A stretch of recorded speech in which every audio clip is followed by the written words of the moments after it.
Good morning. It is really foggy out here. Really foggy out here. Kind of beautiful. I love stuff like this. Oh man, it's beautiful. It's cold too. Had to put a coat on today. It's been a while.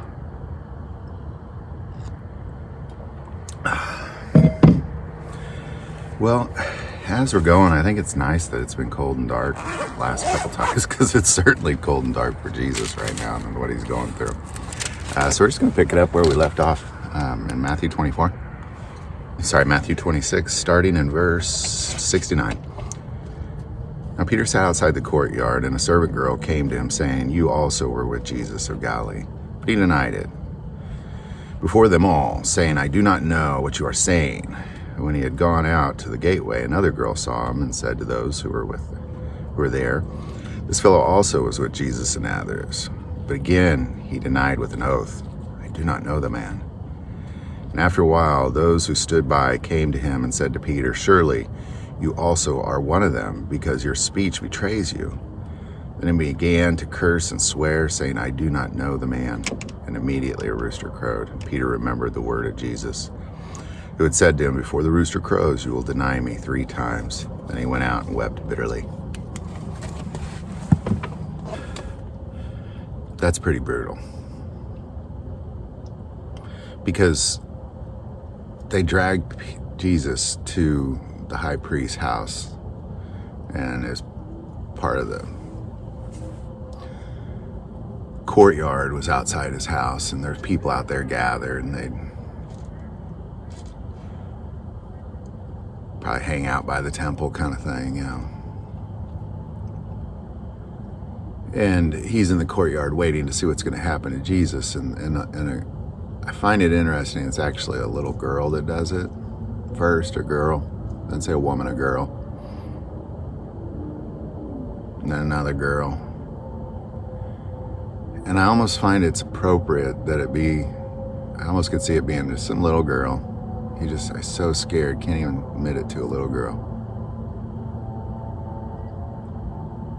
And he doesn't even know what he's doing. I think that's the worst part. I know we're all in moments, and I think this is why this is such a critical story, that it's not just that Peter denied him 3 times. It's not. It's that whenever people are looking you in the eye and you're scared and you don't know what's happening, and you're watching Jesus be seized, killed, that people just start, "Oh, no, just people start saying stuff to you, and you don't even know what to say. You don't even know how to respond. And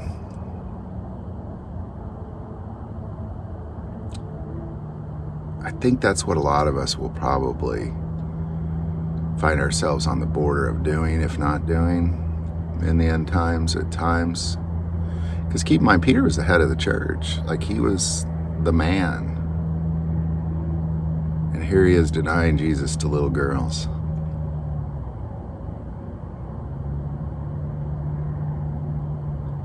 And I know, just like all the disciples said, "I'd never do that. I would never do that. Never, ever do that. I'd never do that, Jesus." And just a few hours later, here they are doing it. It's amazing. And I think it shows human nature, the true human nature of fear and flight,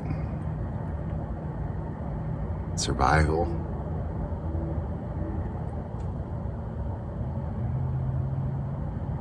And I think it's interesting that it's little girls too, because, and again, I'm just going to call them little girls because I wouldn't call women. That's what's in my head. Girls.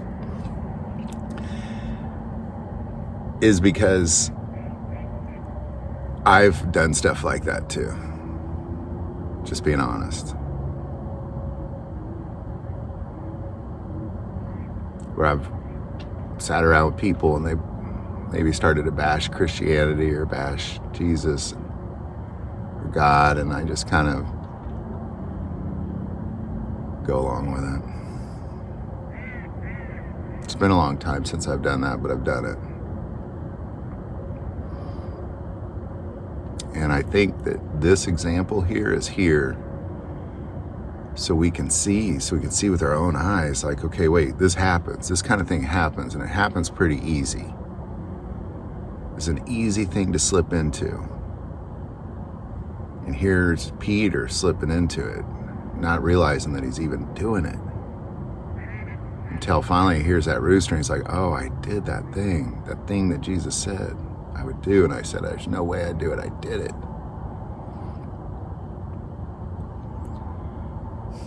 I think we have to be very careful of that.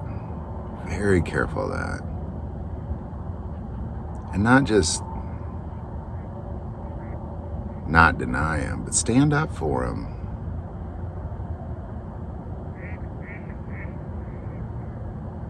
Stick up for him. He needs people to stick up for him. So many people denying him everywhere. Most of the world denies him. A lot of Christians probably deny him too. And you'd say, I'd never deny him. That's what Peter said. That's what all the disciples said. That's probably what most people are saying that are watching this. But I think to suggest you're not guilty of it at some point in your life is foolish. At some point, somebody was more important to you in that moment than Jesus was, and you denied him. And I did too. So sorry.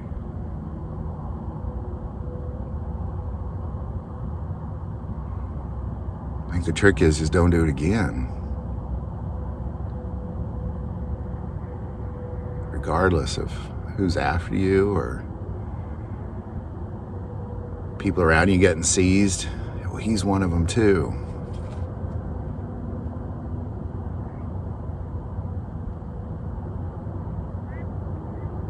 There's a moment in time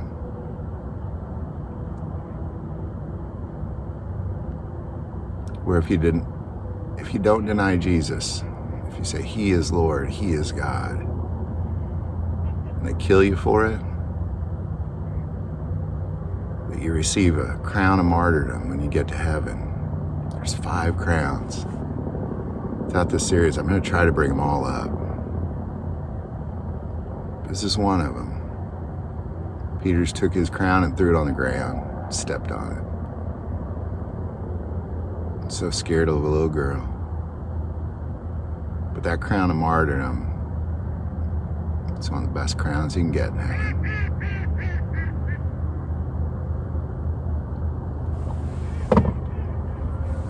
Make sure I'm not drifting into dog. Actually, there's some low. I didn't realize it. There's actually my bottom out here. There's a low land up ahead. I'll try to go a few more minutes here.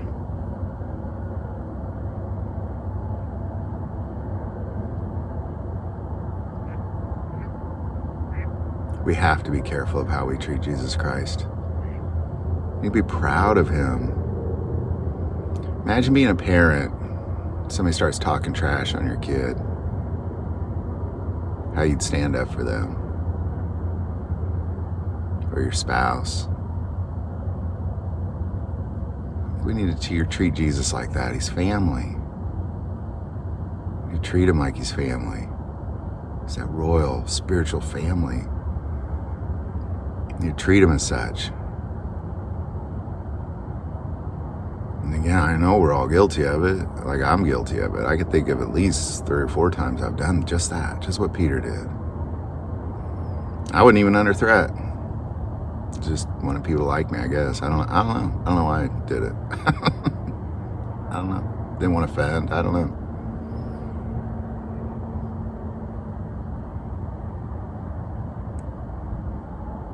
But we need to not do it.